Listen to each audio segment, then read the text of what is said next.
here we go. We're getting into our next game. We're getting into our first series, and spawning in the top left-hand corner of Magnatha, we have the South Korean Protoss player. We have the Brood War Protoss representing among SE2 people. It is ReBellioN. And spawning in the bottom right-hand corner, we have his opponent. We have the Blue Zerg player, the Blue Zerg, the SE2 Zerg going for a 13-12. Let's go. It is Rogue. Now, coming into this, it's going to be a little bit different here. I should quickly emphasize, coming into this series, Rogue is very, very new to SC Evo. I think he probably played like in last year's Chijik tournament, for example. But Rogue, he has not invested too much time into SC Evo. So unlike some of these other players, we'll see how he can perform. I don't know how he'll compare to someone like Spirit or someone like Creator. My expectations are a little bit lower, but I'm happy to be proven wrong. I'm happy to see how Rogue is handling himself here in a new environment, in the StarCraft Evolution environment.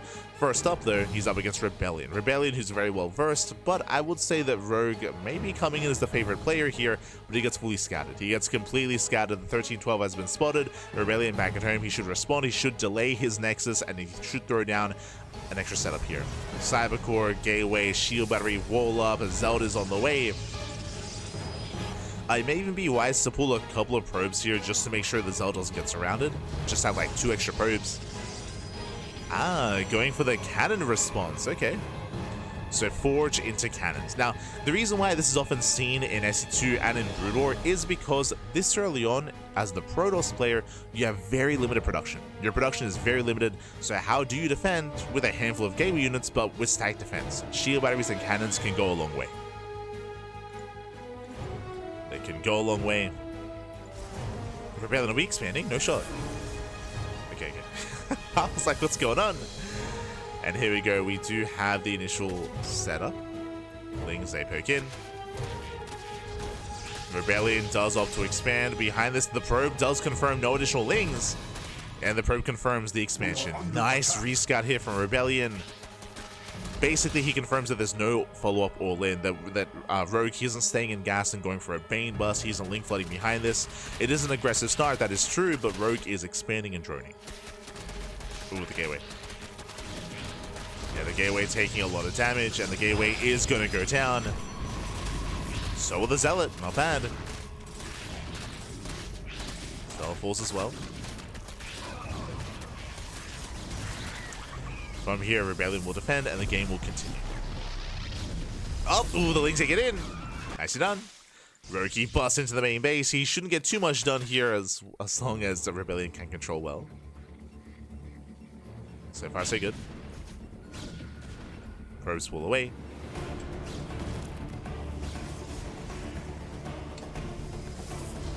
Probes do pull away, and ReBellioN behind this, going for a Robo into a Bay, into a Reaver drop.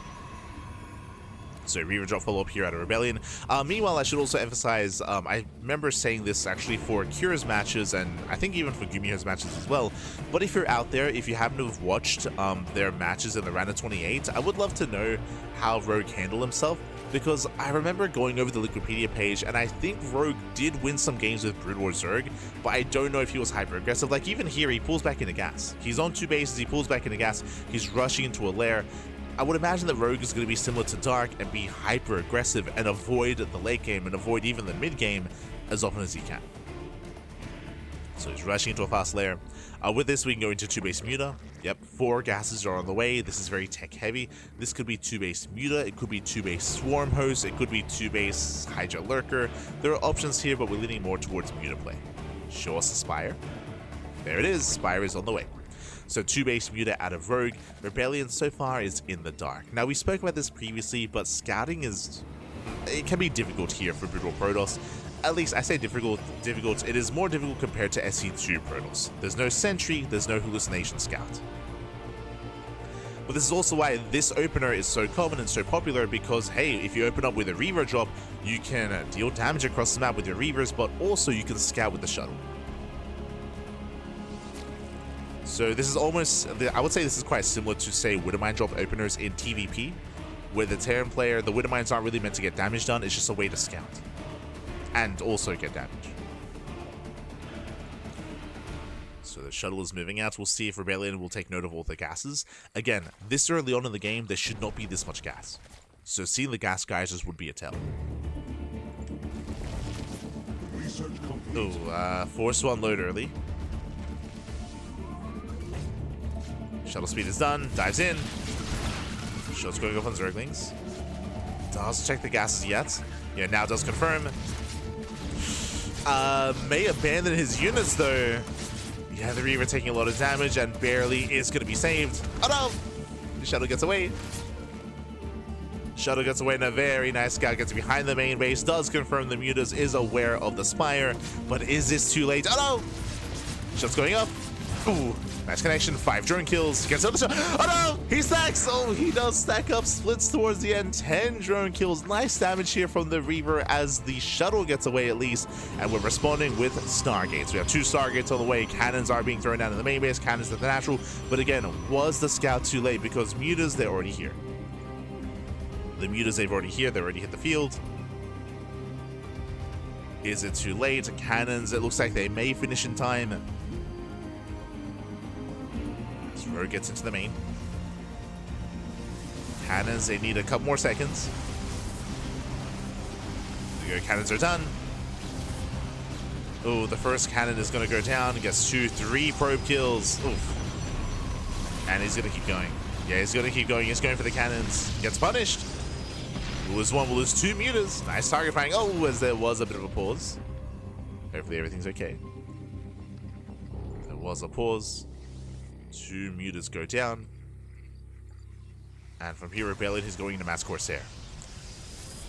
He responds with Corsairs. Now, as ReBellion's getting into Corsair, we do see Ro going into 2 base what? 2 base Hydra. He's switching out of Mutas into Hydras. Very late 3rd base out of Rogue. So this is a really awkward, really weird game state. On the one hand, Rogue, he has map control. True. He has map control. He's got his Mutas. Oh no, he does catch the Corsairs. And they barely do get away. Corsairs are a little more tanky compared to Phoenixes. They do pull away in time. What I was getting at though is that Rogue, he has map control, that is true, but he's also tech switching into Hydras, and also his 3rd base is incredibly delayed. So Rogue's economy isn't really as large as it otherwise should be at this stage of the game. Nice snipe on the Citadel. Citadel does go down. Charge was already researched, so not as impactful, but that will delay any kind of Templar Archives production. And any High Templar. So ReBellioN has to reinvest. Bold move, slipping away here with the Reaver drop. He gets spotted. He gets spotted. Mutas are making a beeline back home. They're racing back, and can we get into a middle line? Oh, the shuttle's so low. Oh no! Shuttle force 1 load, and the Reaver's too far away. He needs to get into the middle line. He's coming. The slow crawl. Oh no. He can't get in. Yeah, he cannot get in. He gets 1 drone. He barely doesn't make it. He was crawling on the ground, but I spoke too soon. Zealots, they hit the 3rd. Okay, the Reaver was a distraction. We get Zealots into the 3rd base. 9 drones going to 10. 9 drone kills. But nice Zealot run by. Very nice run by. These Mutas do move out.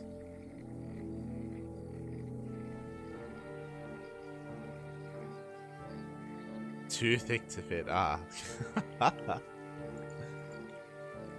was.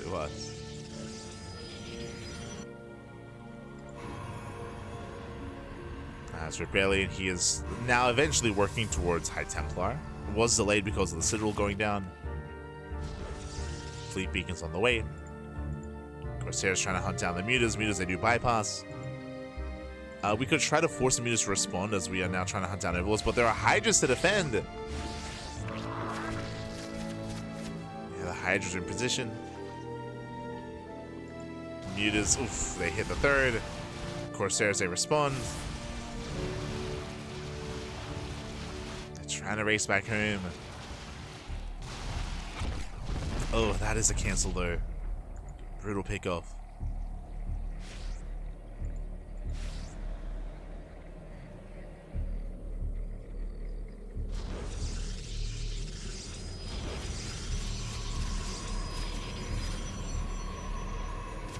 And Ro16 might just be able to go for the kill. I'll be honest, without Storm, it's going to be a teleport for ReBellioN. Storm is still on the way. Nice kiting here with the Hydras. Does pull away. I mean, that was a lot of Hydras still going down to the Zealots at least. But of course, they don't shoot down, Pappy. They don't shoot down. We have Disruption Web in production. Oh, that's another cancel on the third. ReBellioN, he just cannot expand. He cannot expand. Cannot take a third. Oof.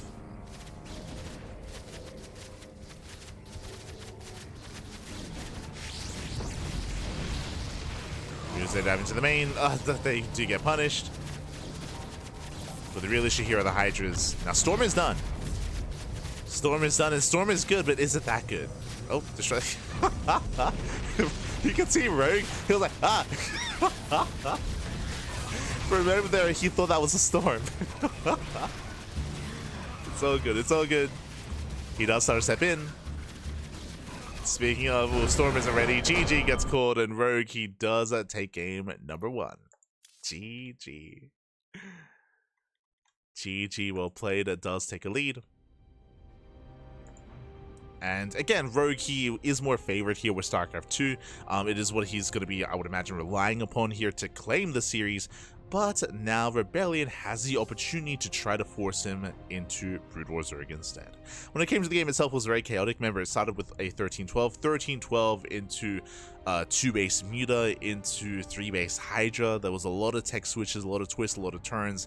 And again, we saw that ReBellioN was having a hard time keeping up, had a bit of a later scout, did eventually realize what was going on, but he never was able to get his 3rd base up and running, never was able to expand, never able to stabilize. With that, GG. With that, GG, well played, let's go, as we are getting into a very special map. Does Rogue know what he's getting into, by the way? Is he aware? Because we actually have not featured this map at all during this entire tournament, at least during the round of 16. Oh.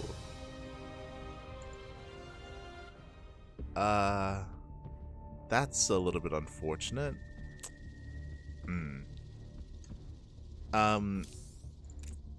I was going to jump into game 2, but is there a clean feed? was there a clean feed for Group D? So unfortunately, it looks like Isles of Siren, which is our island map, is not available. We spoke about this last night during the podcast, but there is something plaguing the scene at the moment. The map maker scene, the modder scene as well. I mean, even pro players. There has been mass reporting. Basically, there are some individuals out there that are mass reporting, specifically modders and map makers. They're being targeted. And basically, when this occurs and when a modder or map maker gets silenced in game because of mass reporting, then their mods and maps become unavailable. They become unavailable on the arcade. So again, we reported on, we spoke on this last night during the podcast. Has been a big issue that's been hitting the scene over the past week. And it has also impacted and influenced StarCraft Evolution as well. SEL has also been impacted by this, and it looks like I might not be able to cast Isles of Siren because of this. Oh, wait, okay, we're good. We're good. Whew. Yeah, we're good to go. But basically, when I tried to load it up earlier, I got a big alert. I got it was like, it's not available. I'm like, what? So we're okay. But yeah, the people that are doing that, they're like, I think they're like hackers, and like they're just, you know, they're part of the controversy that's been happening a lot with when it comes to the arcade. Whew, but okay, we're good. We can jump into our game, and spawning in the top left-hand corner of Isles of Siren, we do have the StarCraft 2 Protoss player, the SG Protoss. We have the South Korean Protoss. Representing among SG people, it is a ReBellioN. And spawning in the top right-hand corner, we have as opponent, we have the Brood War Zerg. You go gas first? Does he know what map we're on? In the top right-hand corner, going gas first, it is Rogue. I'm a little bit concerned here. We'll see. He might be going fast lair, but even then, you'd go hatch first. There's a lot going on here. Welcome one and all to Isles of Siren. Isles of Siren is one of my favorite maps in the map pool. This is an island map, and I don't know if Rogue is fully aware of that, because where are we going? He doesn't know. You have to mine through these patches. It looks like Rogue has not played on this map before. You have to mine through the patches, and welcome to Isles of Siren. What do you have? You have your main base, you have your natural, your third, your fourth expansion as well, and this is all on an island. It's all here segmented and fragmented off into islands. We have 4 quadrants here on Isles of Siren. We have top right, top left, and bottom right as well. There is a center island as well, which has 4 gases and all these minerals, so there is 1 center island as well, so there's 5 islands in total on Isles of Siren. And Rogue, he is rushing into a lair. The plan here might be rush into Mutaplay. Meanwhile, the problem with rushing to Mutas here is that ReBellioN should be opening Stargate, right? On an island map, it makes sense to open up Stargate and to open up Phoenixes as well. It's very common to see Phoenix-based openers, for example, so we'll see how ReBellioN does play it out. I say that there's a lot of versatility here. There it is, Stargate is on the way. But we have seen players go for like gateway openers into a Robo, into a Prism, into just big warp-ins across the map from the side of Protoss, or even rushing into Mothership and recalling armies onto other islands as well. But it is a rare sight. As I mentioned, this is the first time we're seeing Isles of Siren this entire round of 16. Here we go. Hi Fix, from my understanding, basically what's happening is that all the maps that are being removed from the arcade and from the game are being re-added. They're like, from my understanding. Like, I think the workaround is a bunch of people are like making new accounts to re-add them. I also know that Blizzard, we spoke about it last night, but Blizzard, they are trying to restore some of the maps and some of the mods. From my understanding, that's also occurring. But yeah, yeah.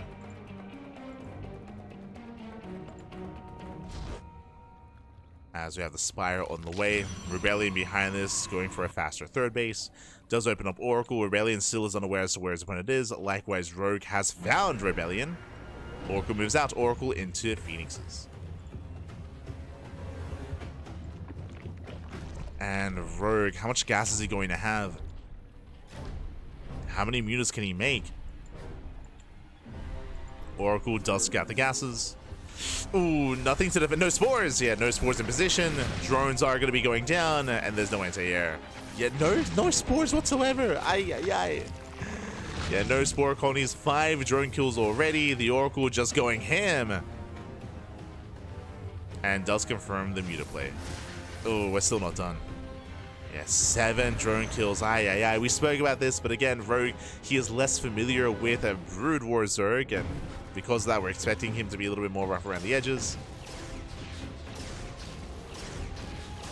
Mutas are on the way. We have a couple of Scourge on the way as well. Now, if Rogue can actually catch ReBellioN off guard, if he can land, if he can connect with those Scourge, then Rogue can pop off. The Scourge are coming. Oh. Does hit the mineral line. They will shut this. Geez, they will shut this down. The mutas, they do nothing. They do nothing. Oh, that Scourge are revealed. Another muta goes down, and another. Oh Jesus! Oh my God! 4. Look at the efficiency. 0 units have been killed. I thought 1 probe died earlier. 7 drones, 2 Scourge, 2 Overlords, and 4 mutas for nothing. Ay. Yeah, Phoenixes are pretty efficient. Oracles as well.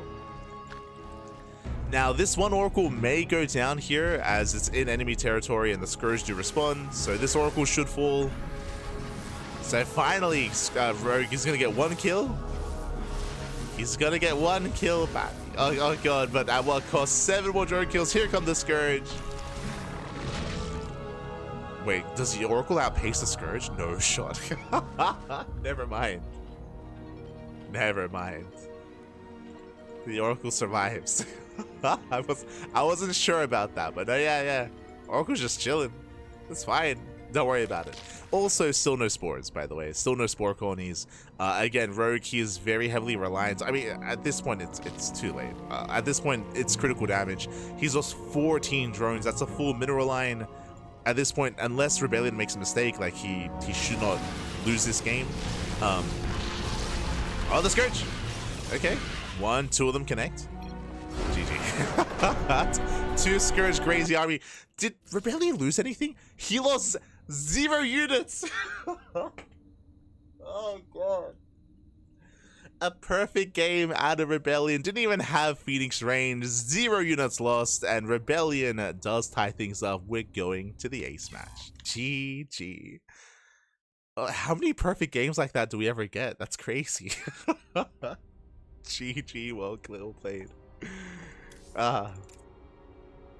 Perfect game out of ReBellioN. Very nice. And again, Rogue, it did seem like it was maybe a little bit unfamiliar. I mean, I say that he did rush into Muta play to try to catch his opponent off guard, but it's just very common to open up Stargate here from the Protoss side of things. So yeah, it was a very rough game there for Rogue with that. GG, well played. With that, we're getting into the ace match. Let's go. We're getting into the ace match.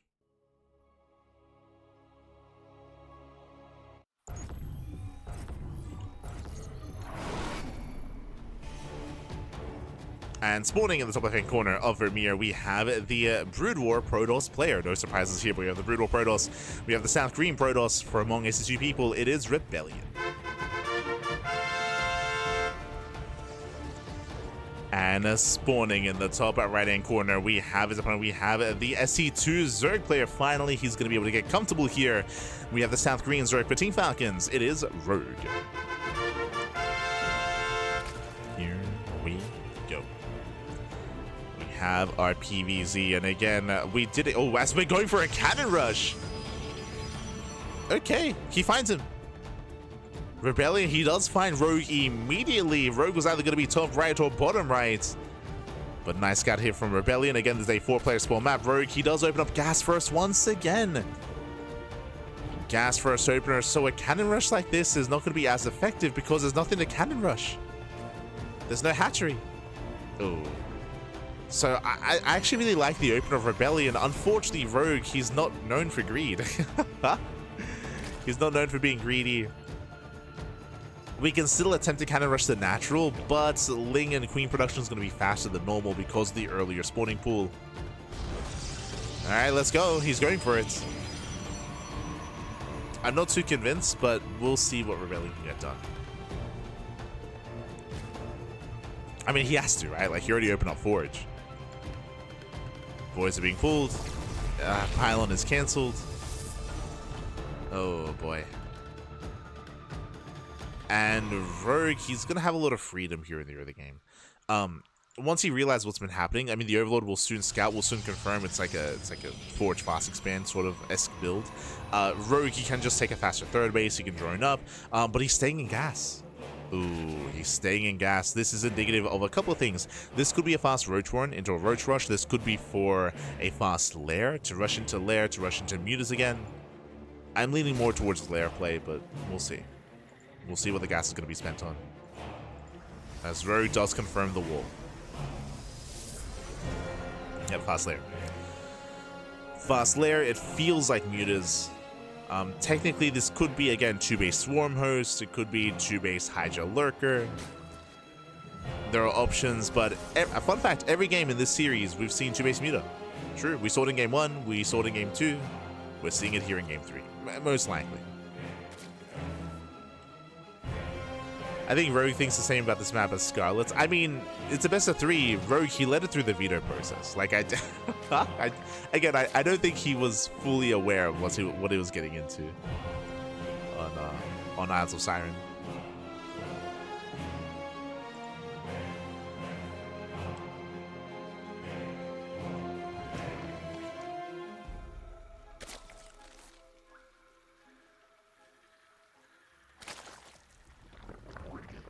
So just catching up in the chat.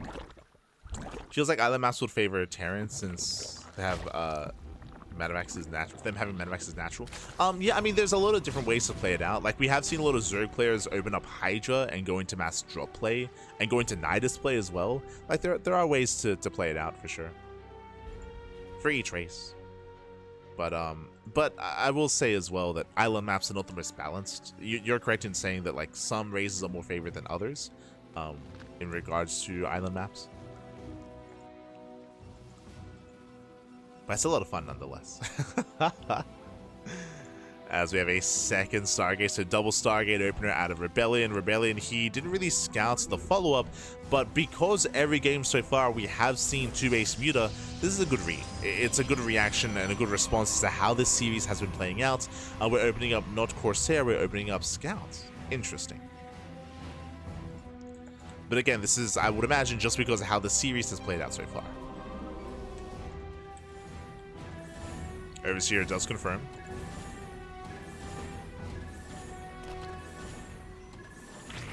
Scout does confirm.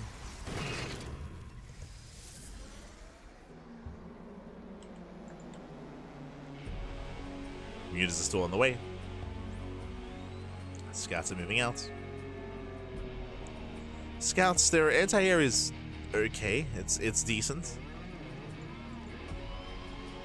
But again, it is single target as opposed to Corsairs. They also do shoot down. They do three-shot drones, if I'm not mistaken.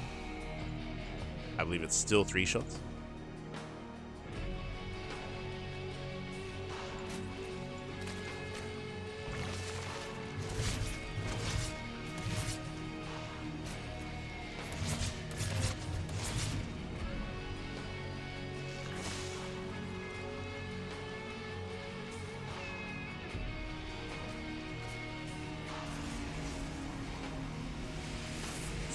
More Corsairs. Did scout and confirm the Spire, of course. Interesting that we're not amending this army with, with Massing of Scouts. Interesting that we're not amending this army with Corsair production, just pure Scouts. I don't know how this works. We'll see. Do I have faith in the mass Scout? Do I have faith?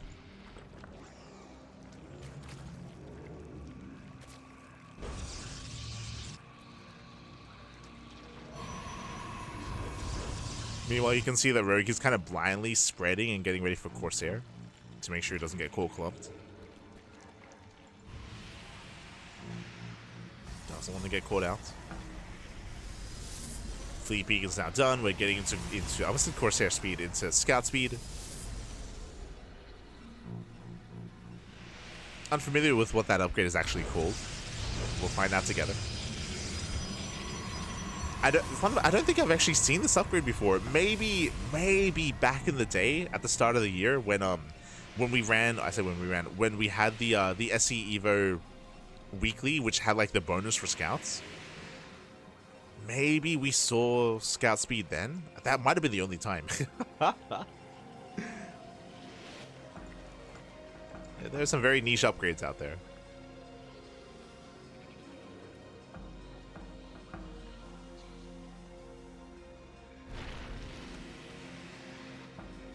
Alright, what's it called? It better not be called like scout speed.